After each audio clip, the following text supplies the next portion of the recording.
Biden feels like Harris has this built-in immunity, so you give her the stuff that you're pretty sure she's not going to succeed at. Yeah. Just under the umbrella of anyone who criticizes her is only doing so because she's a woman of color. Joe Biden, because she's done, I guess, such an amazingly good job as the border crisis czar, she is now the voter rights legislation czar. I don't think anyone's calling her a czar except me, but it's handy shorthand.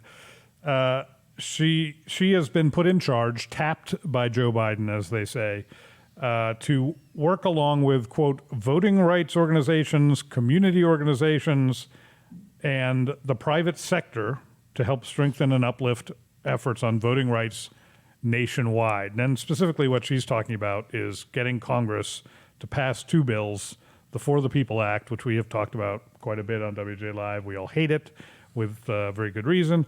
And then the John Lewis Voting Rights Advancement Act, which, according to Harris, quote, would prevent discriminatory changes to voting laws and procedures. And since leftists see discrimination wherever they decide they want to see it, it would, in essence, enable the federal government to do whatever the heck they wanted when it came to voting procedures.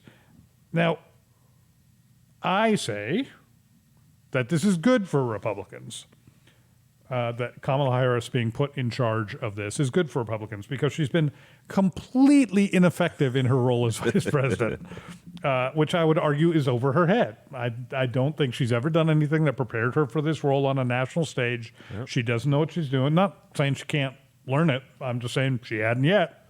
I mean, Biden's first credential that he touts or that he touted for the vice presidency, it has to be a woman of color. Right, exactly. Actual experience. She qualified for that. None of that. Yeah, that was all, ancillary, but she was a woman of color, so therefore she was qualified to be vice president. Exactly. So, she can grow in the role. Anybody can, I would imagine, but she hasn't. She hasn't to this point. So she's been the border crisis czar for coming up on 3 months. I can't remember when in March he tapped her for that, but it was in March.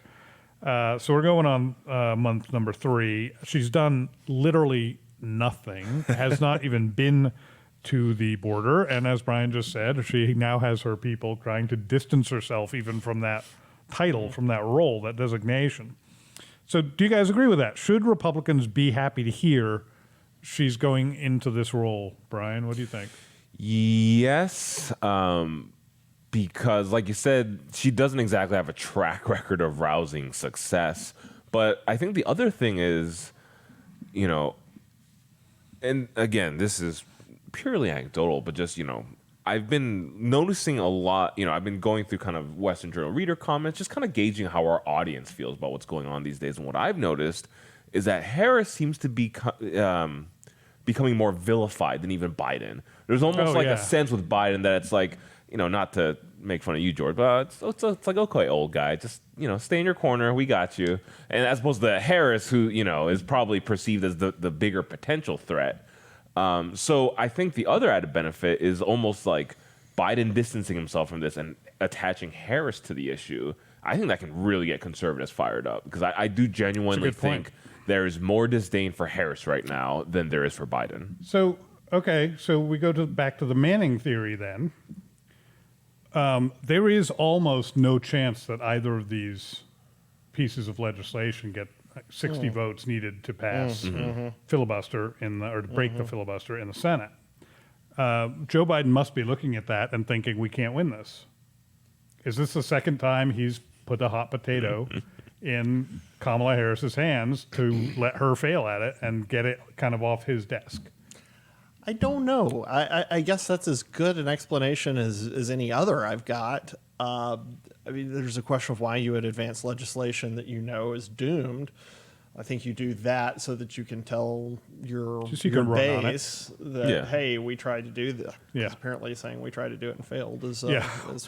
Yeah. Well, no. They won't say we tried and failed. It'll say we tried and those guys. Yeah, the racists. The racist conservatives. Those guys. Leftists do not vote on competence. They vote on intention. They vote on how nice you are. That's good. It doesn't matter if you are completely inability to accomplish anything, as we have seen over and over. I mean, who's Secretary of Transportation right now? So if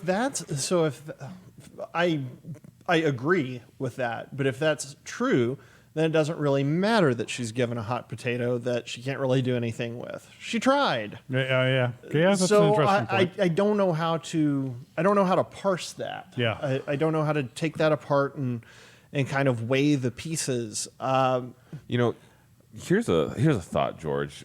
Based on what you said, maybe Biden is handing Harris these impossible tasks, not from a malicious sense, but from a sense of like, if anyone criticizes Harris about her handling this, oh, you're sexist, oh, you're racist. You know, with Biden doesn't really get those protections. You know, That's true. So I wonder if there's Biden is what he hates. yeah, exactly. That's right. So I wonder if that plays some role in it, where there's just Biden feels like Harris has this built-in immunity, so you give her the stuff that you're pretty sure she's not going to succeed Interesting, at. yeah. Just under the umbrella of anyone who criticizes her is only doing so because she's a woman of color.